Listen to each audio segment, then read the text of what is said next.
अस्सलाम वालेकुम। इदारे ऐसे ही बर्बाद नहीं होते। हुकूमतों, इदारों और दीगर इंतजामी उमूर पर लोगों का सिर्फ कसूर नहीं है, बल्कि हर एक लेवल पर जब लोग बेईमान हो जाएं, बददियानत हो जाएं, तो फिर इदारे बर्बाद हो जाते हैं।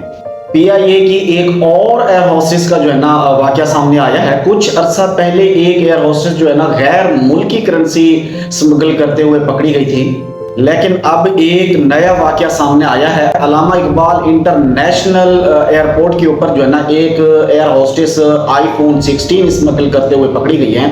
आज से 3 साल, 4 साल या 10 साल पहले अगर आप पीछे चले जाएं और देखें तो एक औरत ये एयर होस्टेस किस तरह जो है ना अपनी इस जॉब को हासिल करने के लिए अप्लाइयां कर रही होगी, कितनी इसने भाग दौड़ की होगी, और फिर अल्लाह ने इन पर करम किया, इन्हें जॉब मिल गई। लेकिन दुनिया इस वक्त जो है ना बिल्कुल ही बेरोजगार है, इन्हें रोजगार मिल गया, लेकिन फिर भी इन्होंने इस लेवल पर आकर इन्होंने फिर बददियानती की।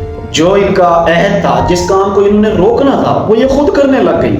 दुबई से लाहौर की एक प्रवास थी PIA की, और इन्होंने इन एयर होस्टेस ने जो है ना मुबैना तौर पे बल्कि यकीनी तौर पे जो है ना iPhone 16 लिए, और फिर ये फोन जो है ना इसने पाकिस्तान लाना था। और ये इनकी जो मालियत बनती है वो तकरीबन 1 करोड़ के लगभग जो है इनकी मालियत बनती है, और ये तकरीबन 30 मोबाइल थे।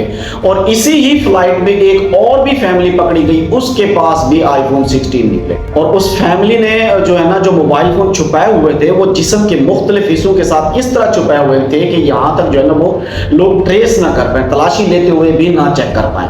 लेकिन चोरी तो फिर चोरी होती है, कभी ना कभी तो पकड़ी जाती है। लोग टैक्स बचाने के लिए ये काम करते हैं और किसी न किसी को मुर्गा बना देते हैं। एयर होस्टेस ने क्या लिया होगा, कितना लिया होगा? ज्यादा से ज्यादा 1 लाख ले लिया होगा, और उसका क्या नतीजा निकला? 1 लाख की खातिर क्या किया? आपने अपना ईमान बेच दिया, आपने अपनी दियानत खत्म कर दी, आपने बिल्कुल बददियानती की। आपने जो आहद किया हुआ था, जिस चीज को आपने रोकना है, आप खुद ही उस चीज को करना स्टार्ट हो गई। ऐसे ही लोगों की वजह से इदारे तबाह होते हैं। ये अपने हिस्से की बेईमानी कर रही है, और जिसने जहाज को जो है ना मेंटेन करना होगा, जिसने उसकी मेंटेनेंस का काम करना होगा, उसने अपने हिस्से की बेईमानी कर रहा होगा, और जो इसकी जो साफ सुथराई का काम होगा जिसके जिम्मे, वो अपने हिस्से की बेईमानी कर रहा होगा। जिसने इसकी रिफ्यूलिंग या दीगर चीजों को मेंटेन करना है, वो अपने हिस्से की बेईमानी कर रहा होगा। इसी तरह इदारे जो है ना फिर कड़ी से कड़ी जुड़ते जुड़ते इदारे बिल्कुल ही खत्म, बर्बाद हो जाते हैं, तहस नहस हो जाते हैं। ये रिसेंटली कुछ दिनों के अंदर, मेरे ख्याल से 15 दिन के अंदर, ये कोई छठा वाकया हो चुका है जो PIA के साथ हो चुका है।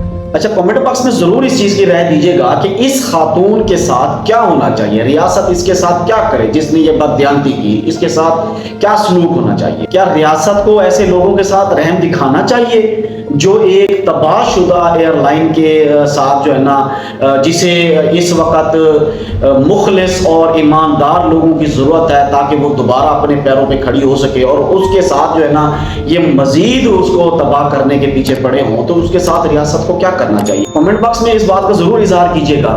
अल्लाह हाफिज।